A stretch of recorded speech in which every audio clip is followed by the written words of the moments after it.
How's it going, guys? My name is Zach with the Movie Castle, and today I have something that I'm very excited to cover, and that is Malignant from 2021. This is directed by James Wan and stars Annabelle Wallis, and to be honest, this was one of the movies I was most looking forward to this year. James Wan has got to be, and I think quite easily is, the greatest horror director that is still working today.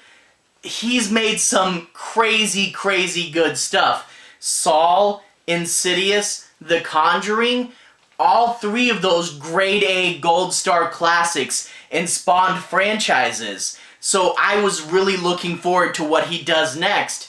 And, 2020 was a crazy year. 2021, we're starting to get back on our feet. And so far this year, we've already had Conjuring 3, Quiet Place Chapter 2. Next month, we're going to have Halloween Kills. So this is some pretty cool stuff. Good horror movies are coming out this year. And we're getting James Wan's Malignant. This is one of those that was released in theaters and on HBO Max. So if you have HBO Max, you can go ahead and watch this right now. But I will say, it's only going to be on HBO Max till, I believe, October 10th.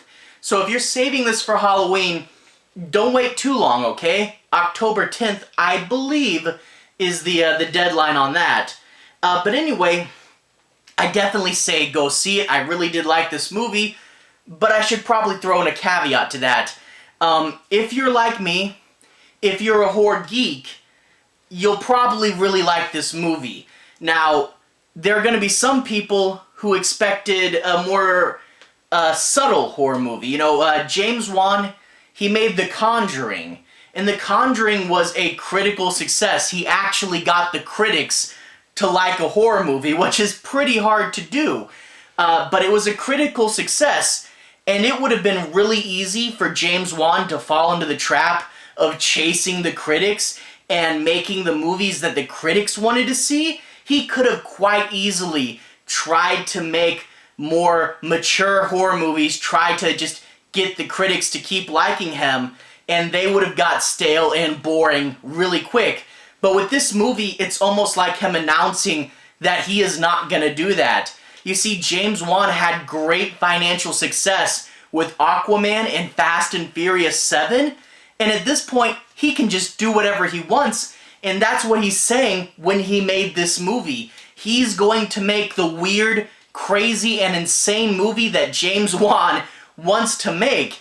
And if you're on board with that, if you're the group that likes it, if you're the people that like 80s horror, weird VHS horror, stuff like that, you're definitely gonna really like this movie.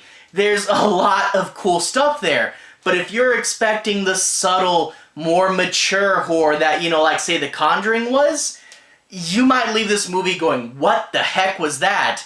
And while this movie might be divisive, I predict that this movie will have a very strong cult following in the future that really loves this. It's less The Conjuring, more Insidious, where Insidious had the big cartoon over-the-top stuff. But even then, there's also stuff like Saw. Saw, something big would happen and be like, what? And then the music would kick in, da-da-da-da, That's definitely here.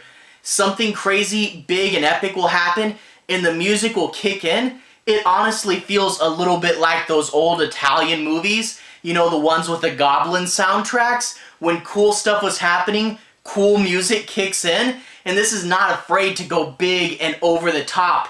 And there's lots of cool stuff. There's lots of stuff in here that feels like an early David Cronenberg movie. That's really cool. Like I said, there's lots of stuff here, especially when you look at the monster's face, that look like an old Italian B movie. There's, this movie takes place in Seattle, and if you don't know, Seattle actually is built atop the buried old Seattle. So there's a city underneath Seattle, and this city, you do get to go there a few times in this movie and see the Seattle underworld, and this was a set that was a place, a setting that was first used in Kolchak the Night Strangler. So you can tell it's definitely a reference. And hey, Seattle, city horror is a little bit uncommon. You did get some cool grungy 80s city horror classics like Basket Case, and you can see their influence in here as well. James Wan has really done something that few people are able to do, and that is a good blender movie, as I call them. Think George Lucas, think the Duffer Brothers and Stranger Things. They take little tiny bits of all these movies, put them in a blender, and spit out something new, but where you can still recognize the parts and the cool old things that worked. And he's made it into something completely unique and modern, but definitely made out of awesome old 80s parts. He's actually done something kind of like this before. If you look at Aquaman, James Wan knew he wanted to make a summer blockbuster. And he went back and studied all the old summer blockbusters, put them in a blender, and made it into Aquaman. Here, James Wan's taking classic bits of horror history, not just the big stuff, but the weird old 80s stuff, the stuff that was only available on VHS tapes for a long time. And he's cutting that up and putting it and making it into this movie. And the thing is, some people, the more artsy, the more critical, are going to be like, what the heck is that? What's this weird thing? And the 80s horror fans, the horror geeks, are gonna really like this. The beginning of the movie, he sets it up where it looks like just a normal ghost story. It looks like The Conjuring. And he's doing that purposely to lie to you. He's tricking you into thinking it's gonna be a normal James Wan horror movie. And then you get a little police in there, you get a little mystery, things are going a little crazy, and then you get to that third act. And I don't want to spoil the third act for you, but it hits big and it hits hard. And overall, I really like this, but this is not going to be everybody's cup of tea. But if you're a horror geek, and I don't mean you just like a few horror movies, I mean real deep down horror geeks, there's a lot to like in here.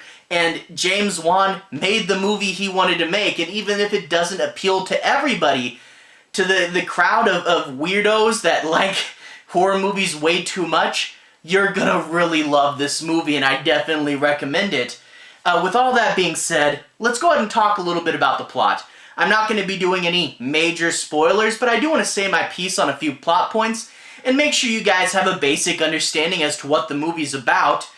We open up in the past at this old children's hospital, and it actually is this really creepy big tower. Looks a little bit like, say the House on Haunted Hill or something. Again, that horror movie blender, right? But it opens up with this nurse talking to the camera. She's recording, a video diary, when all of a sudden someone breaks in and says that he got out. It's this patient named Gabriel, and Gabriel has gotten out. He's wreaking havoc, and they shoot him with a tranquilizer dart to seduce him. And the nurse comes in and goes, well, it's time to cut the cancer out. And you don't know what she means by that. When we jump forward to modern day, and we meet our main girl, played by Annabelle Wallis, and this girl is in an abusive relationship with her husband. Her husband is very mean and not a good guy, but she's pregnant with his baby, so she doesn't really want to leave right now.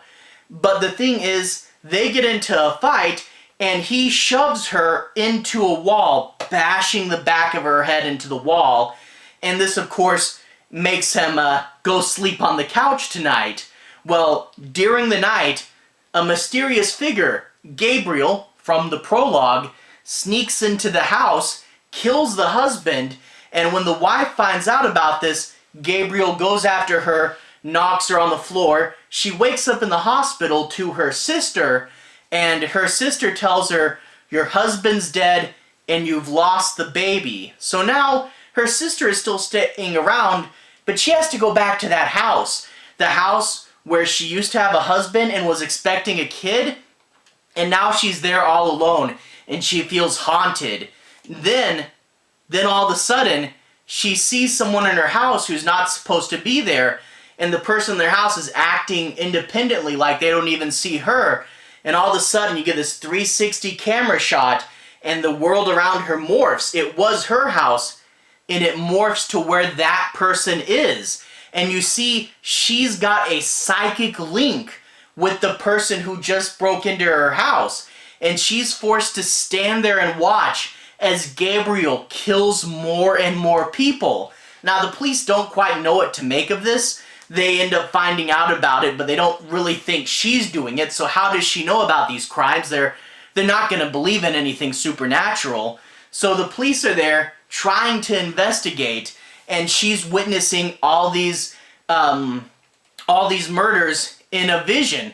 I actually just watched quite recently on my own The Eyes of Laura Mars, and yeah, psychic link horror movies are actually pretty common, but this one's done this weird creative way, and it builds to a crazy third act. I don't want to spoil it, so let's stop talking about the plot. Let's talk a little bit about the specifics as far as what this movie does really well. This movie, first and foremost, looks great. Grade A cinematography and grade A shot choice by James Wan. You saw in the trailer, there's this amazing shot where it's looking down into the house, almost like it was a dollhouse, and she's running around her house and the camera is following her from above. That was really cool. But you do get several other scenes, like someone's at the door, the camera flies into the peephole in the door. Really cool stuff. And there's an action sequence towards the end that features the camera moving around in one shot, taking in all these cool images. Really cool stuff. Great shot choice, great cinematography, and kind of flashy. And this is another thing I like about this movie. This movie is not afraid to be over the top and flashy, and you do get, and I want to say this, a lot of other horror directors are concerned with being scary, and I guess you should be, right? But the thing is, horror movies are first movies before anything else, and you want to be entertaining. And James Wan is not afraid to go, hey, it'd be cool if the story does this, so we're gonna, instead of being a horror movie, maybe for this scene we're gonna be an action movie, because that works well with the story, and it's entertaining, and it keeps you hooked, So even if we're bending genres a little bit, first and foremost, we're telling an entertaining story. So he's not afraid to go, we'll be action for a little bit and back to horror, So that is really interesting, and not too many people do it.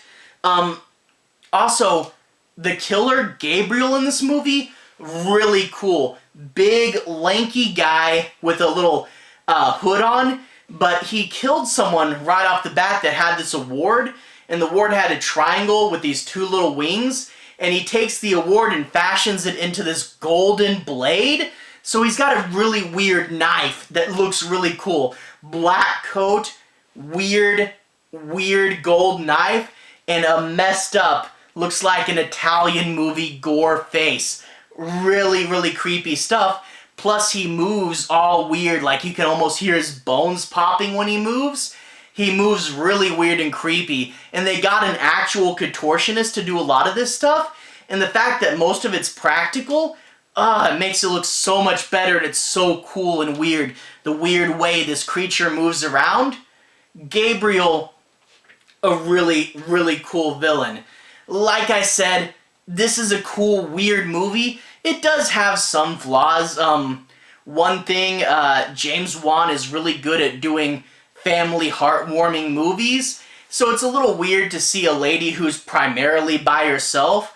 When the sister gets involved and then later they bring in the mother, you do get that family dynamic, so I kind of wish they brought in the mother a little earlier.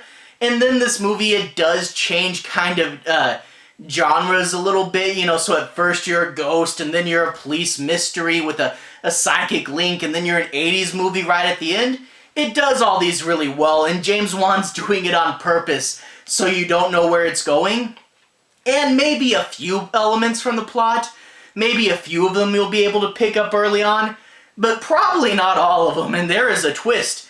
there is some crazy stuff that you will not see coming towards the end of this movie. And the end, especially, man, the sequence where it reveals what exactly Gabriel is up to, and you see the big reveal, you're like, oh man, that's nuts. That's crazy. That's something. And it's definitely one I'll be thinking about for a while. I really like it. I don't know, like, how well everyone else will like it. Like, if you're not a horror geek, this may be kind of divisive, and I don't know if it'll, like, make $1 billion or anything, but I really like James Wan making the movie he wants to make, even if it is for a smaller audience, and this will definitely have a cult following, and I would like to see it become a franchise. You know, I think you could probably come up with a few other stories for Gabriel, or maybe other people like Gabriel if you wanted to do a spin-off or something, but I definitely would love to see more of this. I'd love to see this become James Wan's 4th big franchise. That'd be cool. Anyway, I obviously really like this movie. To everyone who's watched so far, thank you for watching. I may have kind of rambled a little bit. To everyone who's liked and subscribed, thank you. You're really helping the channel out. I'll put a relevant playlist on the bottom. It should be my 2021 playlist. So if you want to see my opinions of other horror movies, Army of the Dead, Quiet Place Chapter 2, the Fear Street movies, those will all be in there. Anyway, have a good day. I'll see you guys again very, very soon. Relevant playlist on the bottom. Have a good day now.